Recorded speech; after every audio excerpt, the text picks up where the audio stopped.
Welcome back. This is part 4 of our 4-part series on sustainable weight loss solutions.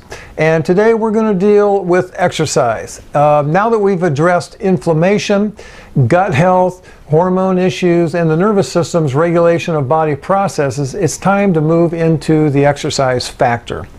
So here's my question. Are you spending hours every week doing long, intense sessions of cardio and still can't lose weight? Would you rather be doing something other than pounding away on the treadmill or elliptical for hours a day? In our conversation around carbs in part 2, we brought up the concept that it is not about how much you're eating, rather it's about what you're eating. And the same concept is now being brought forth in relationship to exercise. In this episode, what I'm going to do is I'm going to show you how you can get exceptionally better results in a fraction of the time, keep your body in fat burning mode for up to 2 days after your workout, and decreases the chance of repetitive strain injuries, which are becoming more common. So the bottom line is that you don't have to keep slaving away on the treadmill or elliptical to get the fat loss that you desire. High-intensity interval training, or what is commonly referred to as HIIT, H-I-I-T, burst training or interval training, delivers the same physical benefits as traditional endurance training, even though it takes considerably less time. For our purposes of this discussion, I will use the term interval training. You can get into amazing shape in a very short period of time with interval training. Imagine never having to work through any boring cardio workout again. Recent studies are showing that long sessions of cardio can actually be sabotaging your ability to burn fat and may actually be training it to store it. Interval training only takes about 60 to 90 minutes per week, and that's right, a week, not a day. It's fast, effective, and safe. And interval training has been shown to burn about 450% more body fat than traditional cardio because of the significant boost in human growth hormone, which accelerates fat burning process. This was according to a study in the journal Metabolism. Interval training also decreases insulin, which increases testosterone. And with men in particular, an increase in testosterone will help increase muscle mass and the associated increased metabolic activity, leading to burning fat faster and weight loss. You get what's called an afterburn effect. And when you're doing cardio, the fat burning effects only last while you're doing the activity. With interval training, the fat burning process has been shown to carry on after the activity for anywhere from something like 36 to 48 hours after the workout. An article in the 2006 Journal of Applied Physiology found that in just 2 weeks of interval training style workouts, whole body fat burning increased by about 36% after the exercise. And this means that for every minute of every day after your interval training workout, you are burning 36% more calories while you eat, sleep, work, relax with your spouse, and play with your kids. Due to this afterburn effect, you only have to exercise 3 times a week. Start at a level, at whatever level you are comfortable with, and then go to more intense exercise and increase the repetition of sequences over time. So here's a sample workout. You want to warm up for about 3 minutes. And then you exercise as hard and as fast as you can for 30 seconds. You can utilize whatever exercise you want. Treadmill, stair climber, elliptical, burpees, jumping jacks, sit-ups, pull-ups, push-ups, lunges or squats. And then you really want to get to the point to where you're actually gasping for breath. You feel like you couldn't possibly do another few seconds. And it's better to use lower resistance and higher repetitions to increase your heart rate during this process. And then you're going to recover after that 30-second burst. You're going to recover for about 60 to 90 seconds, still moving, but at a much slower pace and decreased resistance. And then you're going to repeat this entire sequence multiple times. You want to start with about 4 sequences, equaling about a 10-minute workout. and then work up in time to 8 sequences for about a 20-minute workout. And this again has been shown to get to give you as greater benefits as an hour of intense cardio without the downside that we'll talk about in a few minutes. And then you want to cool down for a few minutes afterward by cutting down your intensity by about 80%. This is the time you can, do some cardio, some slow cardio, that type of thing. And then preferably on the days that you're not doing interval training, it's ideal to build muscle mass through strength training. And examples are, you can just use your body resistance exercises, you can use therapy bands, free weights, or exercise equipment. These can be done about 3 times a week on your off days. And as you build more muscle mass, again, as we've said earlier, you increase the metabolic activity, which enhances your whole fat burning capacity. To increase the building of muscle mass, research is showing that you can get about a 40% more muscle building potential from what's called the eccentric versus the concentric contraction phases of the exercise process. Let me explain what I mean by that. The concentric phase is when you contract or shorten the muscle. Eccentric is when you lengthen the muscle as you return to your starting point. You get, as I said, about a 40% increase in muscle building capacity when you focus on the eccentric phase, or you're doing a push-up. What you do is you push up and then slowly lower yourself down. If you're doing band exercises, pull back fast and slowly come back. So you want to make the eccentric phase portion of this about 2 to 3 times longer than the concentric contraction. So a short burst to contract and then a slow eccentric contraction. And then so a slow return to the starting point. As we get back to interval training, it also helps reduce insulin resistance, and scientists suggest that it could be because the interval training uses many more muscles than the conventional aerobic type training, especially if you're doing full body workouts such as burpees, jumping jacks, or lunges and squats with hand weights. Interval training engages something like 80% of the muscles of the body compared to what they estimate about 40% during moderate jogging or cycling. It engages not only the leg muscles but also the muscles of the upper body, such as the arms, the shoulders, and the upper back. There are some things that interval training will not necessarily do for you, including aerobic fitness. Research shows that the effects of aerobic fitness appear to be regulated to a high degree by genetic factors. As some people will just not respond no matter how much or what type of workouts they do, in comparison to someone whose genes resemble those of an Olympic gold medalist. So it really comes down to the genetic factor. Apparently about 15% of the population are what are called non-responders, and it doesn't matter what they do, they're just not going to get the same benefits. And around 20% are higher responders, with the rest of us sitting somewhere in the middle. Therefore, the more you do does not necessarily mean the more you benefit. This is why the nutritional element has trumped exercise as the key place to focus for weight loss. As research uncovers these genetic predispositions, there may be an interesting future as to how we exercise, because in the same way that technological advances in genome research are moving us into an era of personalized medicine and functional medicine, perhaps we are also moving toward the era that the more that we can find out about a person's genetic makeup insofar as exercise, that we will actually uncover which exercises are best for particular individuals. So that's pretty exciting. So here is what the research is saying about intense cardio training and what the downside is. Long sessions of cardio or endurance training decreases human growth hormone.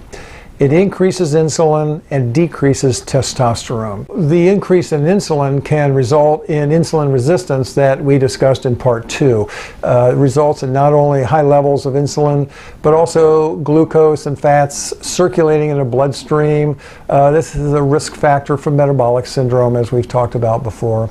and all the different chronic diseases that can possibly go along with that. And it also increases your belly fat around the stomach. Decreases thyroid hormone production, which is T3. This was all according to the Journal of Applied Physiology 2003. Then we get to the increase in stress hormones that are released, particularly cortisol. According to the Scientific Journal Psychoneuroendocrinology 2011. Besides its association with metabolic syndrome factors, increased cortisol leads to a breakdown of tissues that increases the potential for injuries such as overuse syndromes and related damage to joints and muscles.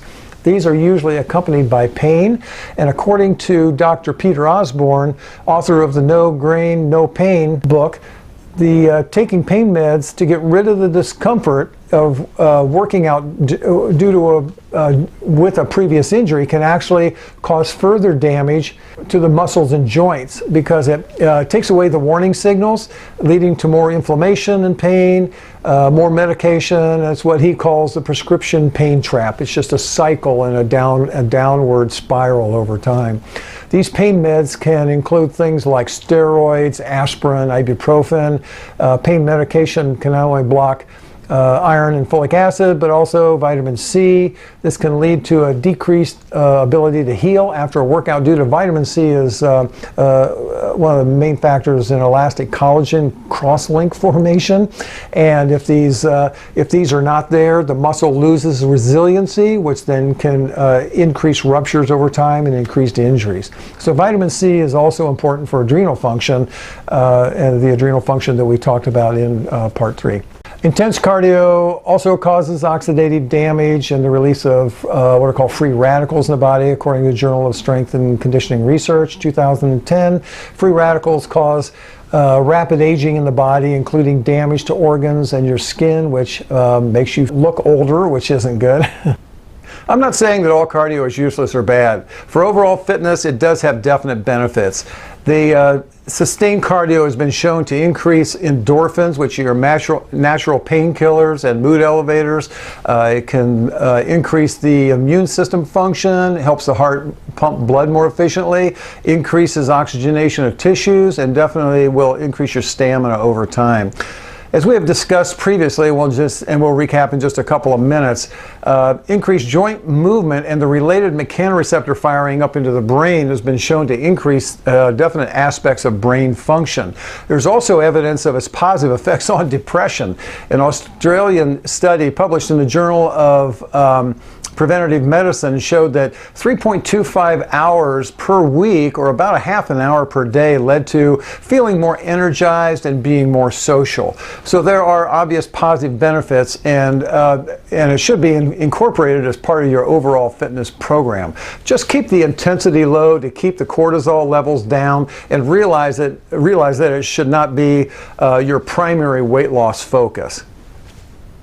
On your days off of interval training and weight training, you want to find ways to keep your body moving as much as possible. Walking is excellent. Experts have recommended trying to walk somewhere between 3 to 5 miles a day, and 2 to 3 times a week. The average person's stride length of approximately 2.1 to 2.5 feet. That means it takes 2,000 steps to walk a mile.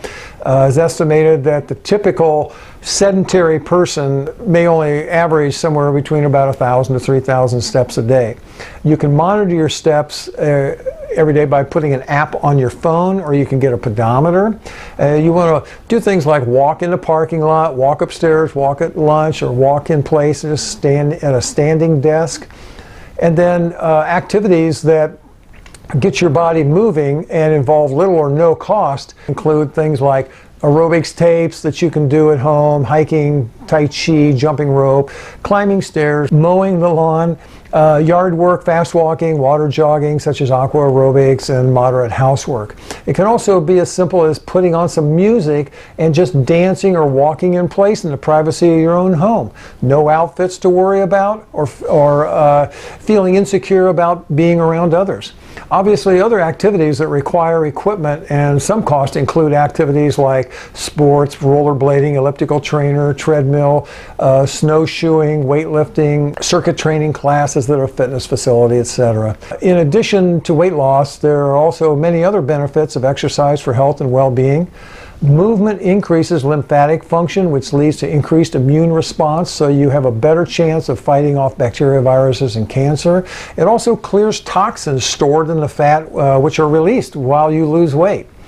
Another positive for walking is that it doesn't increase cortisol like long sessions of intense aerobic exercise do. One downside is that walking by itself doesn't maintain higher levels of muscle mass or affect bone density to a great degree. And this is where more short session, high intensity interval workouts and weightlifting come in. They put more strain on the bone, which helps to keep the calcium in it over time so it doesn't leach out quite a bit as much. Roger Sperry, Nobel Prize winner in brain research, has stated that motion supplies about 90% of the nutrition to the brain. Unfortunately, in our society, we just don't move enough. We sit and have breakfast, sit on the way to work, sit at work, sit on the way home, sit at dinner, and sit and watch TV, get on the computer, or check email and Facebook. So sedentary lifestyles are obviously an issue because we're just not moving enough. Exploring a little deeper, I want to reiterate what we discussed in part 3 due to the magnitude of how important movement is to health and function. Remember that that movement stimulates these joint structures called mechanoreceptors. When there is proper movement, they send the good signals through the nervous system back to the brain and activate different control centers in the brain, and one of these being the hypothalamus. So if you follow the green lines on the diagram, you'll see the different areas that are upregulated. The hypothalamus is one of your main hormone centers, and relative to our present conversation has a huge effect on metabolism and weight loss. In order to stimulate proper movement, two things have to happen. First, you have to move your body, and second, the joints have to move correctly. This is when the good signals, or what are called proprioceptive messages, are sent to the brain. Again, follow the green lines on the diagram. And if the joints in particular in the spine are not moving correctly, they send a different signal called nociception, which if you follow the red lines, you can see how which different areas are downregulated. Nociceptive signals, to keep it simple, are really causing a decrease in the ability of the brain centers to control different body functions. Also, these nociceptive signals bounce around back down into the adrenal glands, causing an increased release of stress hormones, again, the cortisol, and that we discussed particularly in episode 3. And this is definitely not a healthy situation. So the first element, the general movement, is handled through finding ways to move your body as much as possible during the day and doing exercise. The second, proper joint function, is facilitated to a greater extent through chiropractic adjustments, which release restricted joints and enhance the proprioceptive firing from your normal daily movements and exercise back to the brain. So they enhance and increase that whole process. So unfortunately, most people see chiropractic strictly as back pain, but the true value lies in removing nerve system interference and maximizing proprioceptive input to the brain. These upregulate the brain functions and centers to enhance integration of the body's processes, leading to improved health and function over time. In addition, exercising on an improperly aligned spine leads to mechanical deterioration of the spinal structures, including accelerated joint arthritis and degeneration of the discs. So think of it like this: the tires in your car, the wheels have to be in alignment for those tires to have their normal lifetime of wear. If the wheels are out of alignment, the tires wear down too quick. It's the same thing in the spinal joints. If they're out of alignment or there's restricted motion, the discs will wear down at an accelerated rate. The joints will start to deteriorate much faster than what they should. Unfortunately, you often won't feel this process developing until the damage is done, at which time you may be a candidate for surgery, or you'll be suffering with pain and dysfunction and disability for the rest of your life and just won't be able to enjoy your normal daily activities. One final note is that cardio research is showing that the calorie counters on exercise equipment such as treadmills, stair climbers, and elliptical machines have been shown to overestimate the calorie burn that you're receiving during your exercise process by as much as 42%. So you're not getting the actual calorie burn benefit that you actually think that you are. I want to wrap up this series of conversations with some ideas as to the psychology of weight loss. When we start to look at the whole mindset of weight loss, just remember it's taken years to get here. Have patience and be at peace in the process of recreating a healthier you. Don't get overwhelmed, take it step by step, and consistently empower and reinforce yourself to break old habits and create new ones over time. In this way, you will retrain your body to not just lose the weight that you gained, which is the effect, but you also permanently change lifestyle habits, which cause the problem in the first place, and basically it'll hold with you for the rest of your life. So this will be the new you, leaner, stronger, looking better, and overall healthier and happier, not only in the short run, but for the rest of your life. So let go of weight loss as a hobby and don't get over obsessed, because it can consume everything in your life, leading to increased worry and increasing the stress levels that we said are detrimental to weight loss in the first place. So it's counterproductive and it's a downward cycle. And they all have their own detrimental effects. You got to see this as a lifestyle, something you're going to incorporate in, again, as habits over time. When you first start out, we want you to make sure it's a positive experience so that you will follow through. And so instead of taking things away at first, which can be negatively reinforcing because they're pleasurable, you want to start by adding in healthy things into what you're already doing. And over time, as you find yourself feeling better and getting more energy, you'll start to drop the unhealthy habits out little by little. And as I stated above, it has taken you years to get here, to get to this point. So realize that it will take time to work back out of it. You know, give yourself, it's not going to happen in a couple of months. Give yourself the rest of your life to get healthy, and just keep changing habits over time and getting stronger and stronger in the process. Keep in mind that during the transition from burning sugar for energy to burning fat, you may experience some hunger. This is the #1 reason why diets fail. So self-awareness and reflection are helpful in this regard. You know, consider, why am I hungry? Am I bored? Frustrated? Am I angry? What is it? Don't sit and stew over it. Get your mind off of the hunger by finding a distraction, such as taking a walk, some breathing exercises. We get some in our stress management process on our website. There's a post in there on breathing exercises. Just do them for a few minutes. Volunteer for a local charity. Just get busy doing something. Another simple way to quell hunger is drink a glass of water. Very simple. We also have to look at the concepts of self-respect and self-trust. According to Dr. Isaac Jones, a study of 5,000 people showed that those who kept their weight off had a personal identity of belief in themselves. Reinforce this by using affirmations such as, I am not someone that is overweight.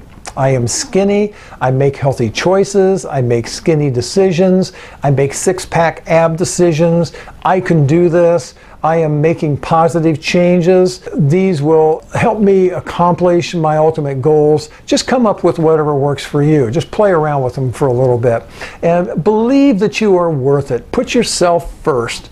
Another important factor is community. They say that the compilation of the 5 people that you hang out with most will influence who you will gravitate towards over time. If you hang out with fat people, research shows that you have a 60 to 70% chance of also being fat.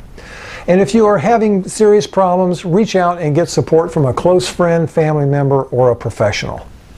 So here's another suggestion to increase positive outcomes. Decision-making ability is not particularly good at night, and thus we tend to default to preconditioned old habits.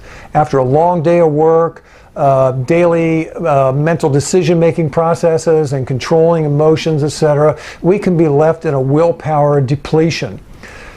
Stress will also hijack decision making, and we will tend to revert to old patterned responses. So we kind of default back to those. So it's best to reduce your choice making so that you don't have to make bad choices when you're in a vulnerable state. So as to the following day's food planning, Brian Wansek from Cornell University recommends reducing your choices by writing down the night before the food that you will want to consume the next day. You want to shop daily and have just the good food for that particular day's meals in the house. If you don't want to be tempted, don't buy it and don't have it in the house. Thoughts about eating and emotional responses can trigger a hormonal cascade, significantly affecting our relationship with food. If you are seriously struggling with habits and cravings, you might want to check out a book called Nourishing Wisdom by Mark David. He's founder of the Institute for the Psychology of Eating. He discusses the importance of addressing the emotional elements and provides practical methods for redefining the role food plays in our lives. See food as a friend for nourishment, energy, and medicine rather than causing pain and confusion. You can also reinforce your reacclimation to healthier habits by putting a reminder on your phone to go off like every hour with a reminder such as, did you eat enough veggies? Did you exercise? Get 10,000 steps today? Drink enough water, etc. Rewards can also be a very strong motivator. Track your success by creating a chart and fill in, or you can have a journal of your planned eating and workout schedule. Set a goal and the date to have it accomplished. Then set a nice, juicy reward that you will give yourself when you succeed. Finally, is that voice in your head telling you that you don't have the time or the money?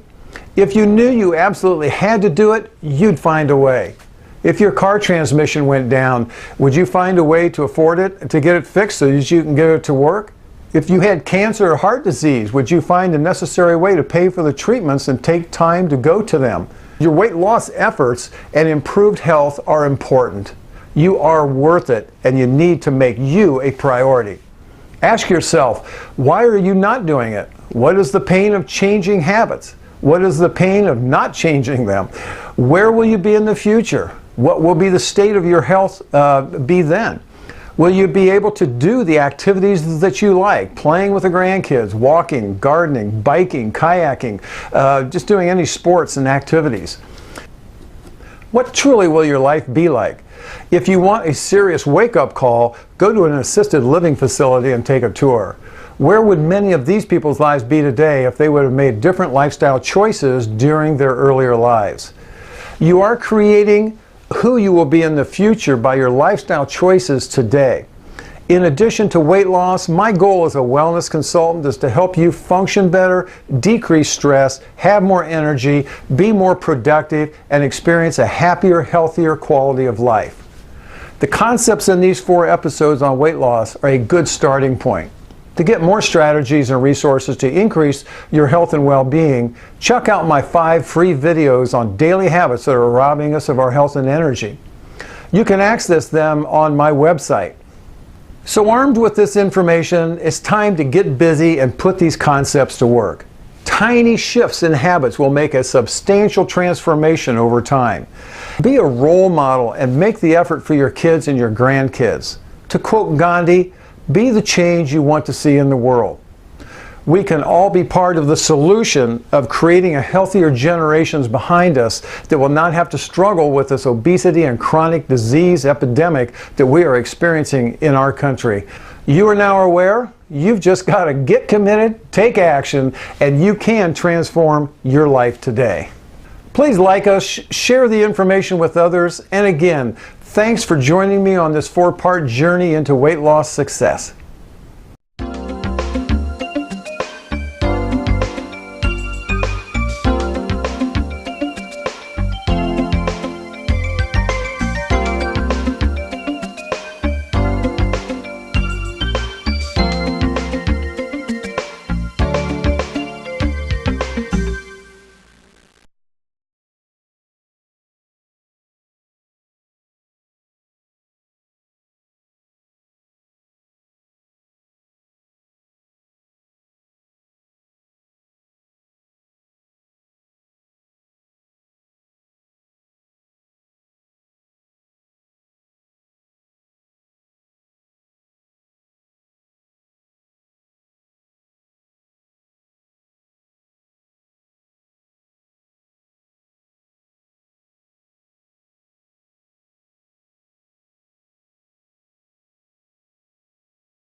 In closing, let's do a quick recap. In part one, we discussed forgetting the myths around eating less and exercising more, counting calories, and fats will make you fat and increase cholesterol.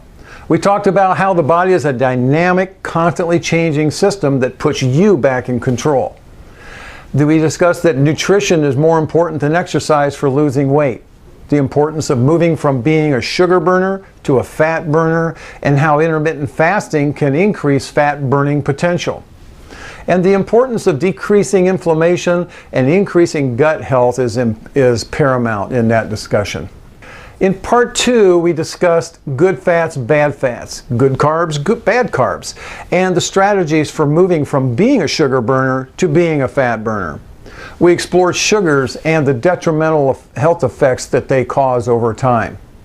In part three, hormones was on our topic, and the effect on weight loss. Glands and related hormones, especially important in weight loss, included the hypothalamus, the pituitary, the adrenals, and the thyroid. We then finished with the importance of properly functioning spine and nervous system, enabling the body's glands and organs to communicate more efficiently, thus enhancing fat burning processes and decreasing the chances of injury. In part four, we focused primarily on exercise. It's not necessarily about how much you are exercising, rather what you are doing.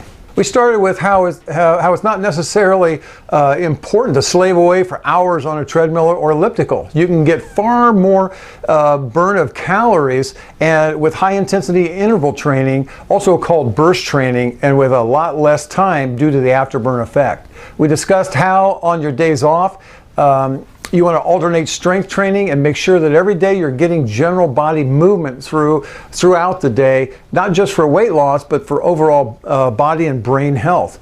We went through the list of the downsides of long, intense cardio sessions based on the current literature. We then ended with the perspectives and strategies as to the mindset around weight loss.